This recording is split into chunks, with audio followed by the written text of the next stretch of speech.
Hello, generals. Whoa, that's pretty good. Hello. Thank you. Thank you. So, yes, I'm talking to you when I say generals. I'm talking to you. I'm talking to you. I'm definitely talking to her. I'd follow her into battle anywhere. Right? So all of you are looking at me like, why did I choose this session? This woman is crazy. Okay, this was a horrible idea. In fact, every single one of you are generals. Every single one of you are leading thousands of people. If you're in this room, you're probably leading millions of people. And there you are, front lines of battle every single day. But you're not alone. Because you turn around, and behind you, you've got a following. You've got a tribe. And that tribe has the exact same goals as you do, to win. And you may be thinking, like, who exactly is in this tribe? Yes, it's your team, the people who work for you, the people who work with you, the people who invested in your companies, your families, your friends. But they're also your customers.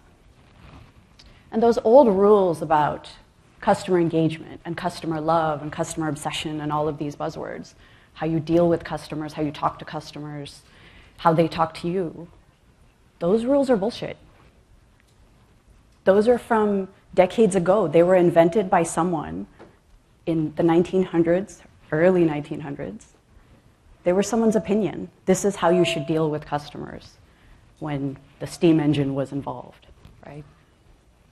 That time has come and gone, and those rules are someone else's opinion. You get to define the rules for customer engagement for your business, and there is no right and wrong answer for how to do it. Customers are humans. They're humans first. And like all humans, they want what we all want. Beyond all of the basic necessities, they want to feel appreciated. They want to be loved. But more than anything, they want to belong.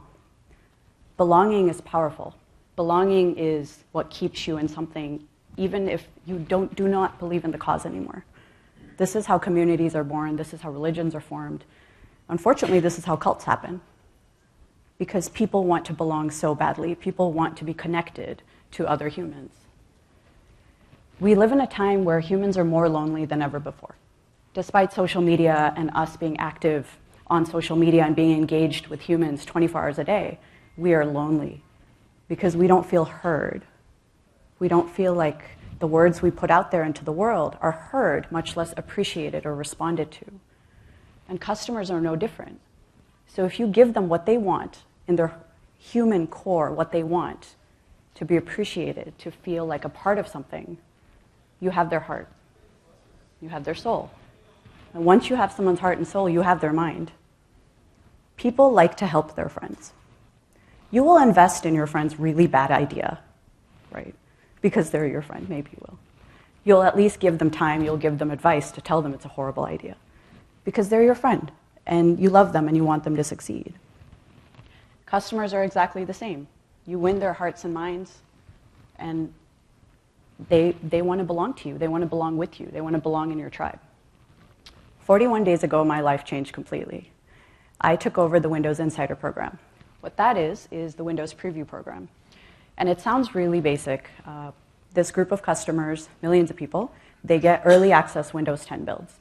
And they install them, whether it's a few times a week for fastering, or a few times a month for a slower ring, or just for release previews.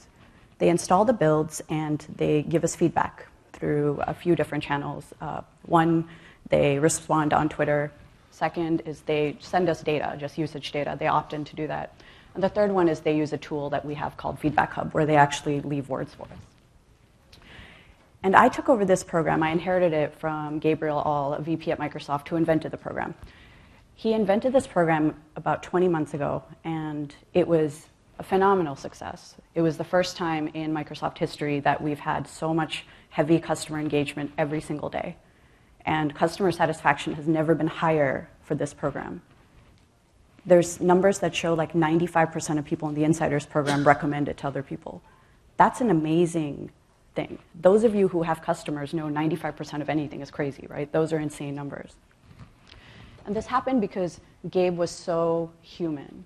He talked to these people like they're his friends. He talked to them about his cars. He talked to them about whiskey. He talked to them about their interests. He found out what they were passionate about, whether it was going to university, whether it was starting their own business, whether it was working at Microsoft.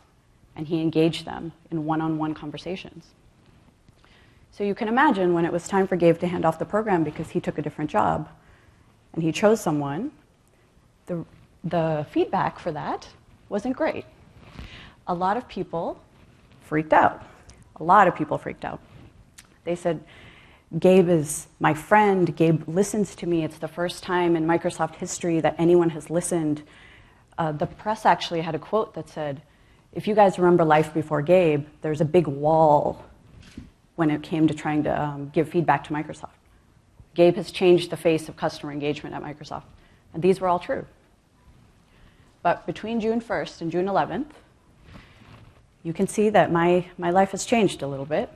I now spend a lot of time on customer engagement. And now I'm going to share with you exactly what I did to win the hearts and minds of these people so that they continue to be people who use Windows, but more importantly, love Windows. I have learned a lot about customer love. When you have a data set of millions of people, you have a lot of data to work with. It's pretty rare to be able to reach out to customers for a global brand that's been around longer than most people have been alive. That's a pretty rare scenario, especially since it's a product that people have used for a long time. Many people have fond memories of their first PC being a Windows PC.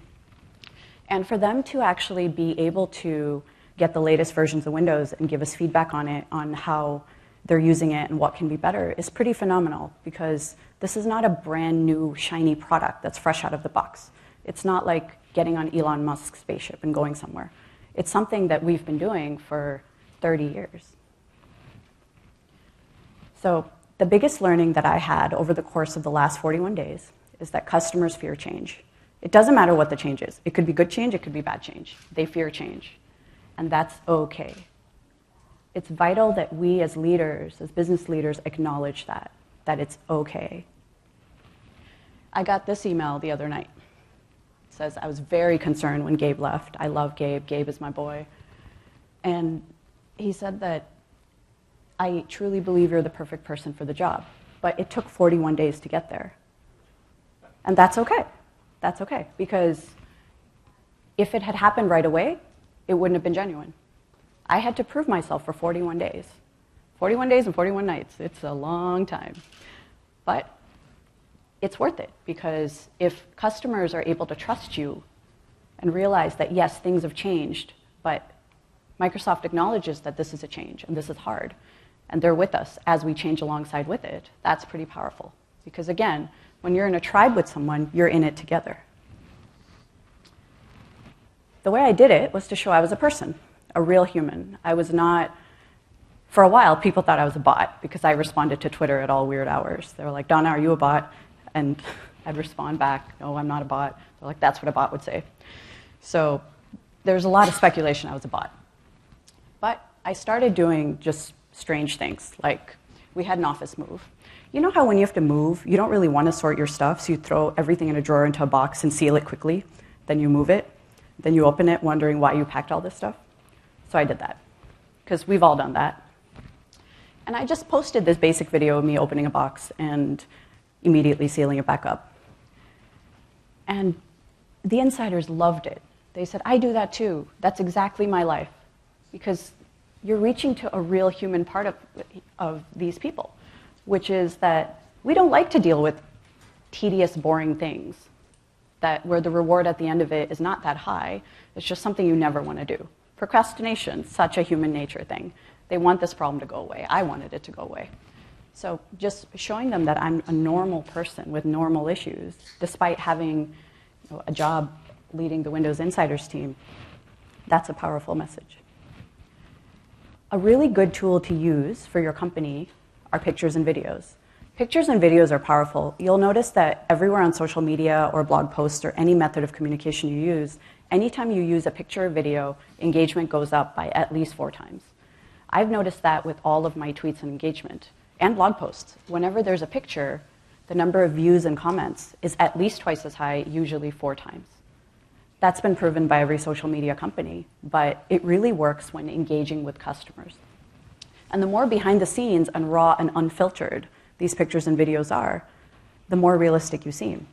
And customers love to see behind the scenes of what you're working on. They love to see you nervous before a presentation. They love to see your team out at happy hour. They love to see, hey, here's like a secret lab with secret stuff going on, or here's us in a business meeting. Here's my team in ship room. They love to see us sitting at a conference room staring at a screen. I don't know why, but they can envision themselves being a part of your team when you give them a visualization of your team. So if you want people to be invested in you, give them a peek into your life. This one was kind of meta because I took a picture of the room where the handoff happened from Gabe to me, and I tweeted that while the handoff is happening. So they thought that was pretty funny, though this does look like I'm holding them ransom, holding them hostage. So they also love behind the scenes info.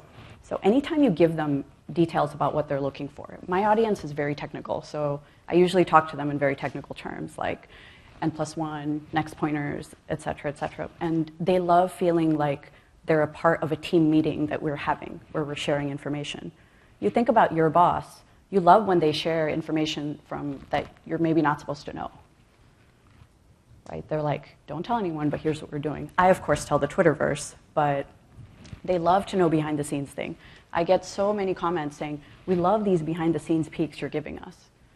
I'm gonna go get my phone camera and just do like a little lab tour. Nothing formal. Just get my phone camera, run them through the build lab where we actually ship Windows builds and show them the process we use to actually press the button and release a build. The other thing that they get out of this is they get ideas for their own businesses, because when they see some people who they consider successful, obviously they see you as successful because they're using your product.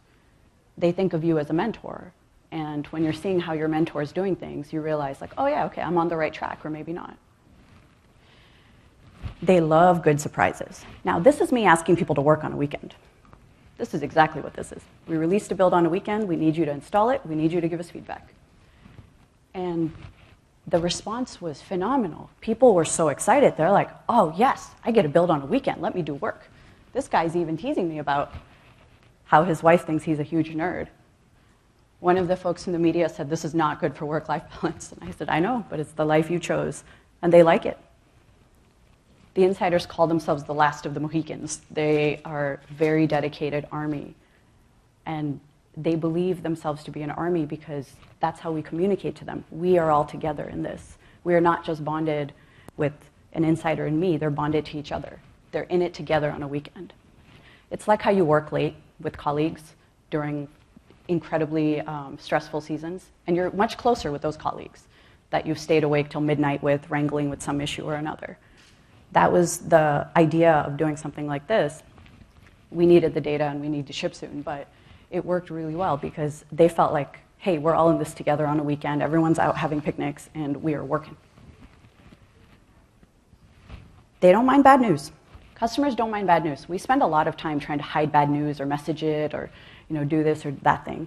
But they don't mind it if you've already shared with them. If you've given them a lot of behind the scenes on how decisions get made and what's happening, they don't mind bad news with an explanation. So whenever a build fails or we were expecting to ship one and it doesn't, I just tell them why. I tell them we'd love to, but our upgrade testing's not done. It's going to have to be a bit. And people responded back to me like, I used to get pissed because I felt like you were keeping stuff from us, but because you're so transparent, I don't get angry anymore. And it's the same as any management scenario where if you know your boss is on your side, you don't mind bad news because you know you're going to face it together. And it's the same thing as with your customers. When you treat them like people you work with and people you're responsible for, they don't mind being a part of that tribe. They don't mind facing what may come together. You have to be consistent. If you start engaging with customers, you don't get to stop. So your level of engagement is completely up to you. I decided to go at it hard and heavy. I happen to be choose Twitter as my model. I tweeted a lot before I took this job, so it was not weird. But I tweet many hours a day, and I'm okay with that. but they've come to expect a consistency from me. They've come to expect that I'm going to be online and responding for many hours of the day. Not all the time, not constantly, but at various intervals. They know they're not just going to hear from me between 9 and 5. They know they're going to hear from me at 7 o'clock at night. They may not all be work-related. They may be like, my cat's doing something ridiculous, but they like to hear from me because they like to feel like a part of the tribe. Just like your family members, you don't have hours in which you communicate with your family members or with your friends.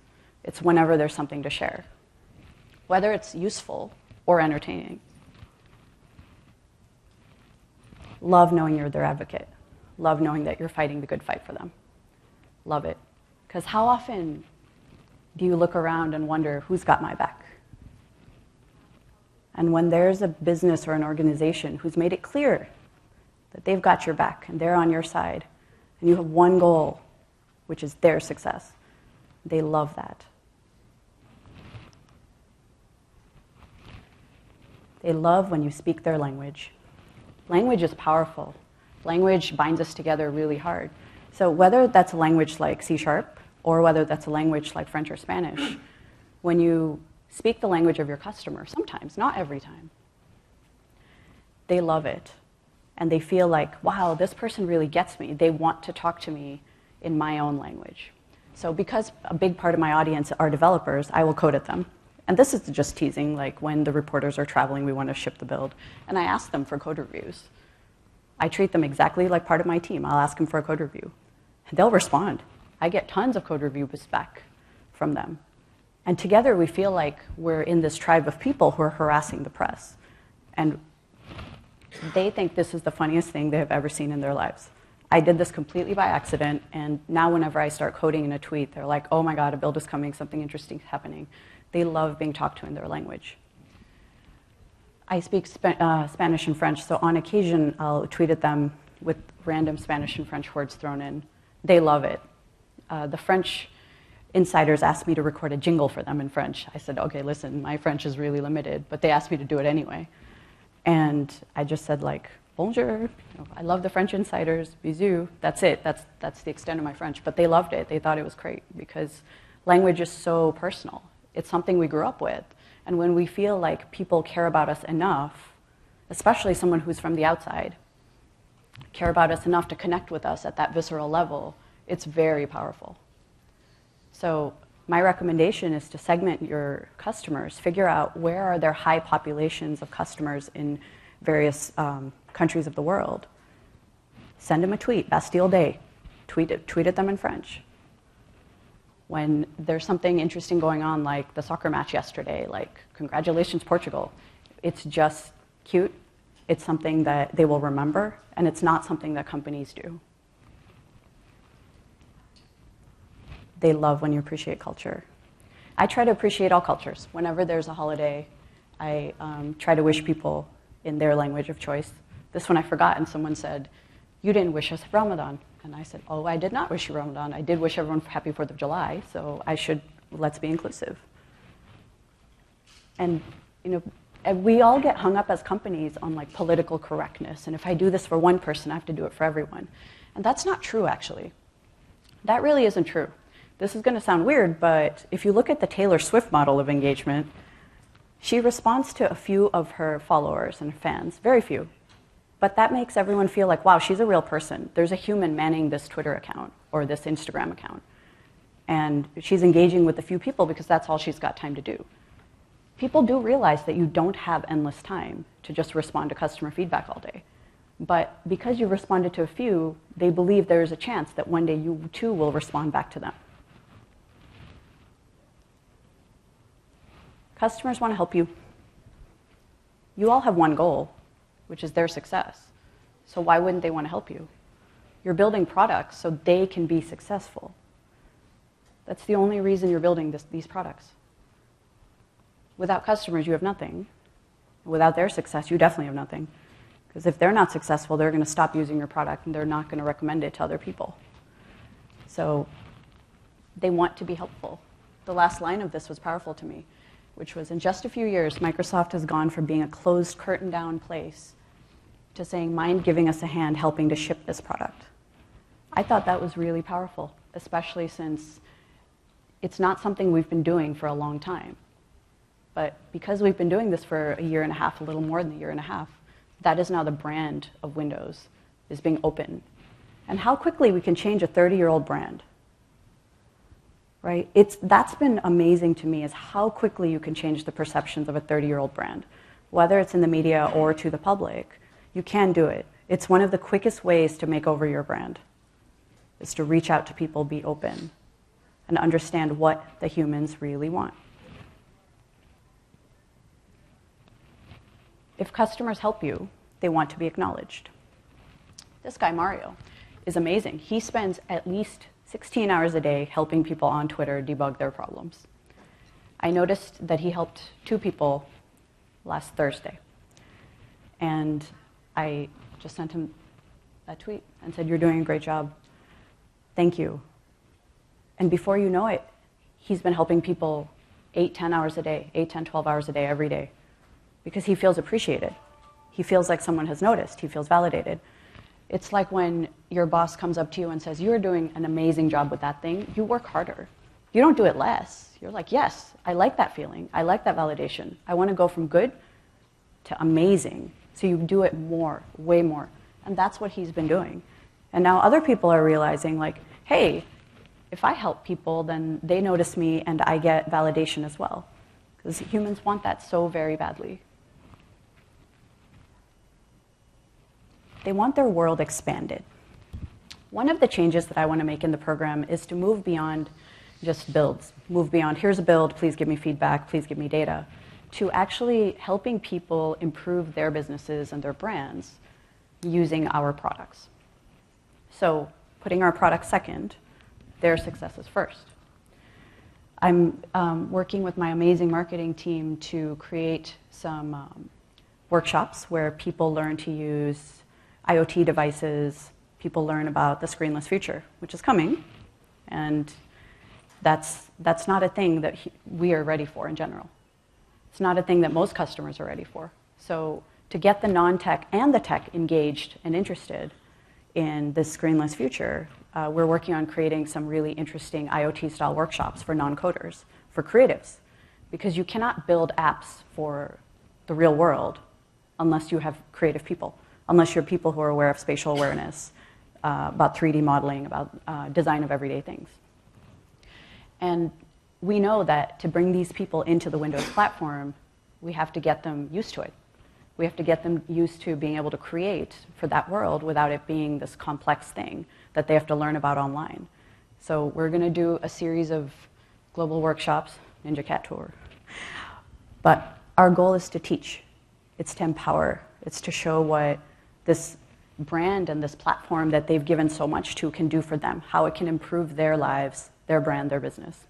We're also going to do basic business analysis things like how do you get customer data? How do you use customer data? How do you build a website? How do you build a customer feedback platform? We know how to do these things. At Microsoft, we've done all these things. So for us to actually do that for our customers is absolutely the right thing to do. So they've responded quite well to this. They said, "Oh, that's really interesting. Being an insider doesn't just mean engaging with you online. It means us being better, us growing and us learning." So that's been a pretty good response. So we're going to try it, and we're going to find out what happens. People like to be envied. They really do. People like to feel like, hey, I'm in this tribe, and I'm getting a lot of benefits, and other people are envious of the success. I actually had an internal dev come to me and say, "I don't know why I don't just join the Insiders program, because they get better builds, and they seem to be having more fun." And the Insiders love this. Of course they do. And they love the fact that they get builds and features way before internal Microsoft people. That really makes them feel like a part of the tribe, because that's not a thing that most people can claim. And so many of these people think that this is the funniest and coolest thing, because they really do feel like they are part of something much bigger than their world. Humans love nonsense. We've gotten into this thing. It started in the 90s where business is serious. Serious business, right? We always say that. This is serious business. Everything's always serious business. Playtime's over. Why? Why is playtime over? That sucks. Who's like, yay, playtime's over? Who likes serious business? Who's like, this is going to be a very serious meeting? Who's excited about that meeting? None of you. All of you are like, oh, maybe I won't get invited. Maybe they'll forget to invite me. Maybe I'll get sick. Maybe my arm will fall off. Like, maybe I don't have to go. But humans love nonsense. It's one of the things that we remember most, is when something ridiculous happens and we laugh about it and we remember it and it binds us together. Nonsense really does bind us together. That's why we love inside jokes. Because no one else gets it, envied, and it's nonsense. Inside jokes are always ridiculous. When you try to explain it to someone, it makes no sense whatsoever. And it's always, you had to be there. Right? That's what it means to be part of a tribe. You had to be there. So my mascot is, for the insiders, it's Ninja Cat. Ninja Cat goes everywhere. Ninja Cat sneaks into the build lab and presses the button and releases builds at night. Ninja Cat is a renegade. Why is Ninja Cat our mascot? We don't know. I actually don't know. But Ninja Cat is the mascot. And anytime I've been taking selfies with Ninja Cat all conference long, they love it. They're like, where's Ninja Cat now? He's next to the WPC sign. He's causing trouble. He's definitely causing trouble. But it's something that brings people together. Nonsense. How can you introduce nonsense into your business? Your business doesn't just have to be nonsense, but there should be a little bit. And just because you have fun, you play, you enjoy, it doesn't mean your business is not serious. At Microsoft for a long time, we thought you have to be very serious to actually be taken seriously. That's not true. Some of your favorite moments are when politicians do like silly stuff, like go on TV shows or sing karaoke. Do you believe that they're not a good politician? No, you just believe they're a human. And to nonsense is human. So introducing a bit of nonsense back into your lives is amazing, and it's fun. It's good for your employees. It's definitely good for your customers. More than anything, customers want to belong to your tribe. They love the word my. I didn't know this. I just A/B tested in flights, in blog posts. I wrote, hello insiders, hello Windows insiders, hello my Windows insiders. Everyone loved my, because they want to belong to a tribe. There's something powerful about saying, you are my people. I'm going to take care of you. I'm going to provide you the best possible product that I can give you. They love to belong. And so do you. Whenever someone identifies you as my, this is my friend, this is my husband, my wife, you love that because we love to belong. Symbols are very memorable because there's nothing like a visual aid. You think about family crests. There's a reason every family had a crest. You could tell exactly what family lived somewhere by the family crest. There's a reason Game of Thrones and Harry Potter and all of these movies use crests to represent certain houses. It shows tribalship, ownership, belonging, who goes with who. So having a symbol for your customers, and that's not your company's logo. Your company's logo can never be a symbol. Your loyal customers, the people you engage with, the people who help you, the people who advocate for you, the people who are truly in your tribe, there should be a symbol. You shouldn't force it. It'll happen naturally. If you introduce nonsense, symbols will emerge. Ours is Ninja Cat and the big red button. Gabe started the big red button. You press the button, the builds release. It's a crazy idea. Obviously, we don't carry a button around and press it, right? But every day I get tweeted, Donna, press the big red button. Donna, press the button. Could you please press the damn button? I'm like, oh my gosh. Even when Gabe was handing off this job to me, the picture, it was him handing me the physical big red button. It's an IoT button that blinks and does all sorts of crazy things. But that symbol is powerful. I can just tweet this picture with no words, and they'll know what it means. I don't have to put a single word. I just have to tweet a picture of a button, and they'll know. They'll be like, oh my God, a build is coming. If I tweet a picture of Ninja Cat, that means something mischievous is about to happen. Something ridiculous is about to happen. Because symbols are so powerful. So you should definitely have one for your tribe, your people. Because belonging to that family, very powerful. People are going to want to see you face to face. If you've connected with them online, they're going to want to see you. When people found out I was coming here and talking about them, they're like, oh, I want to go to WPC. Most of these insiders are not Windows partner or Microsoft partners. So there's not a good reason for them to really be here. But they're like, I want to come and hear you talk, especially when they learned I was talking about them. So it happens. It's going to happen. They're going to want to meet you face to face. Because once you form an online relationship with someone, meeting people face to face is pretty powerful. It's cool. You already feel like you know each other. It's like how your coworkers who you're Facebook friends with, you already know what they're up to. You're like, how's the golf game this weekend? Or it was cool that your family went to, the dinosaur park. How was that? You already feel like you know these people. And that way, social media has brought us closer together. But that face-to-face interaction is still incredibly powerful. So if you want to drive up engagement at real events, physical events, definitely build up a strong social media engagement beforehand. Think about the first serious relationship you had with a significant other. Very first time it was like, this is a serious boyfriend or girlfriend. And they said something like, I want you to come with me to my cousin's wedding next year. Or I want you to come home and meet my parents at Christmas, just 6 months away. Long-term plans. I want us to plan a vacation together for next spring. That felt really good. Because they're not going to duck out the door in the middle of the night, because they have long-term plans for you. And anytime something that you love has long-term plans for you, that feels really good. And I am working on a mission statement for the insiders. Like, what is our mission in the world? What are we together going to do? It's going to be something like, empower those who love Windows to show the world why they love Windows. So we've been playing with words. And they love knowing that I'm not going anywhere. I have plans for them. Our plans are not just about build. It's about empowerment. It's about taking over the world.